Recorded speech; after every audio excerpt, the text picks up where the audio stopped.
नमस्कार, आप देख रहे हैं 4 PM और मैं हूं अभिषेक मिश्रा। देखिए, आज जेडीयू की विधायक दल की बैठक बुलाई गई है। बिहार के मुख्यमंत्री नीतीश कुमार अभी जिस सरकारी बंगले पर रह रहे हैं, बतौर मुख्यमंत्री एकने मार्ग में वो रहा करते थे और उसी एकने मार्ग में अभी तक उन्होंने ये बंगला पूरी तरह से खाली नहीं किया है। 7 सर्कुलर रोड में उनको शिफ्ट होना है, तो 7 सर्कुलर रोड में अभी वो नहीं गए हैं, अभी वो एकने मार्ग में ही है। पहले ये खबर आई कि 7 सर्कुलर रोड में ही ये बैठक होगी, लेकिन आज एक अन्य मार्ग में ही जेडीयू के विधायक दल की बैठक हो रही है।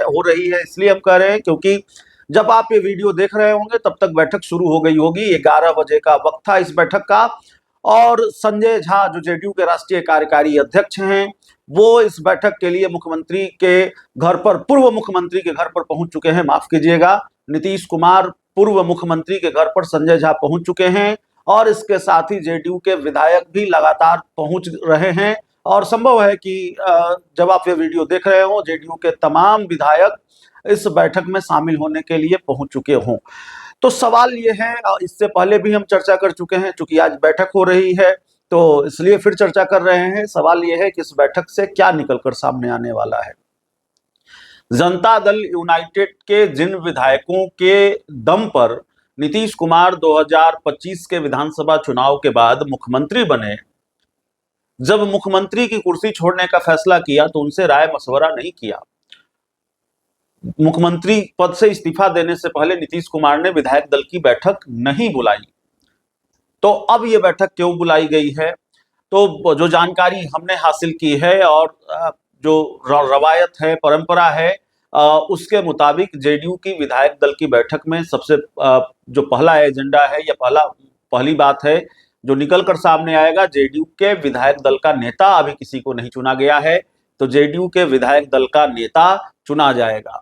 अब जेडीयू के विधायक दल के नेता के तौर पर किसकी पर्ची निकलेगी, यह भी सवाल है कि आखिर कौन होगा जेडीयू के विधायक दल का नेता।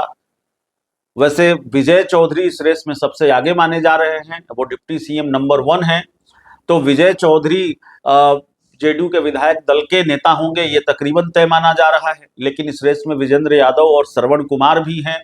श्रवण कुमार की भी सुरक्षा बढ़ाई गई है, तो माना जा रहा है उनको भी कोई बड़ा मंत्रालय या बड़ी जिम्मेवारी दी जा सकती है। श्रवण कुमार डिप्टी सीएम पद की रेस में रहे हैं और श्रवण कुमार नीतीश के गृह जिले नालंदा से आते हैं, नीतीश कुमार के बड़े करीबी मंत्री हैं। तो क्या उनको कोई बड़ी जिम्मेवारी मिलेगी? तो विधायक दल के नेता का चुनाव कोई बहुत बड़ी खबर नहीं है, लेकिन ये बैठक इसलिए चर्चा में है क्योंकि जो दूसरी खबर आ रही है वो खबर यह भी है कि जेडीयू के विधायक, बड़ी संख्या में जेडीयू के विधायक नीतीश कुमार से ये मांग भी कर सकते हैं, नीतीश कुमार के सामने ये गुहार भी लगा सकते हैं कि आप निशांत को मंत्री बनाइए, डिप्टी सीएम बनाइए। और ऐसा माना जा रहा है, निशांत की सुरक्षा बढ़ाई गई है, उनको जेट श्रेणी की सुरक्षा मिली है, तो माना जा रहा है कि संभवतः जब बिहार में कैबिनेट का विस्तार होगा तो आने वाले दिनों में वो मंत्री या डिप्टी सीएम बनाए जा सकते हैं। हो सकता है दोनों में से किसी एक डिप्टी सीएम को अपनी कुर्सी छोड़नी पड़े निशांत के लिए। ये सारी अटकलबाजियां, कयासबाजियां, ये सारी चर्चाएं चल रही हैं। लेकिन इस बैठक को लेकर यह खबर भी है कि निशांत कुमार को लेकर चर्चा हो सकती है, निशांत कुमार को बड़ी जिम्मेवारी दी जाए, ये मांग बिहार के मुख्यमंत्री नीतीश कुमार से की जा सकती है। जेडीयू के कई विधायकों से भी हमारी बात हुई, जेडीयू के कई विधायकों ने भी जो जानकारी दी, या जेडीयू के कुछ नेताओं से हमारी बात हुई, जेडीयू सूत्रों से हमारी बात हुई, तो उन्होंने भी इस तरह की बात कही कि निशांत को लेकर भी चर्चा हो सकती है। क्योंकि देखिए, निशांत राजनीति में आए हैं, परिवारवाद का आरोप नीतीश कुमार पर भी लगा और लगेगा। अगर लालू प्रसाद यादव के बेटे राजनीति में आएंगे और आप उसको परिवारवाद कहेंगे, तो फिर निशांत राजनीति में आएंगे तो आप पर भी परिवारवाद का आरोप लगेगा। तो परिवारवाद का आरोप लग रहा है, लेकिन कहा जा रहा है कि नीतीश कुमार ने या निशांत ने, दोनों ने मिलकर यह फैसला लिया कि निशांत कुमार सरकार में कोई पद नहीं लेंगे, डिप्टी सीएम या मंत्री नहीं बनेंगे।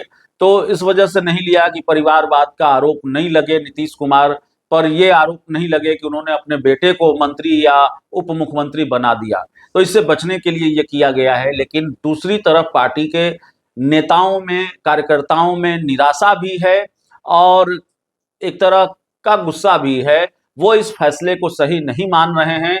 वो मान रहे हैं कि निशांत अभी जरूरी हैं, पार्टी को एकजुट रखने के लिए, कुनबा को बिखरने से बचाए रखने के लिए ये जरूरी है कि निशांत संगठन में भी बड़ी जिम्मेवारी संभालें और सरकार में भी बड़ी जिम्मेवारी संभालें। हालांकि निशांत को भी ये मालूम है, जेडीयू के कर्ता धर्ता जो भी हैं उनको भी ये अंदेशा है कि पार्टी अब टूट की तरफ बढ़ सकती है। जेडीयू पर अस्तित्व बचाने का संकट है, जेडीयू पर अस्तित्व बचाने की चुनौती है।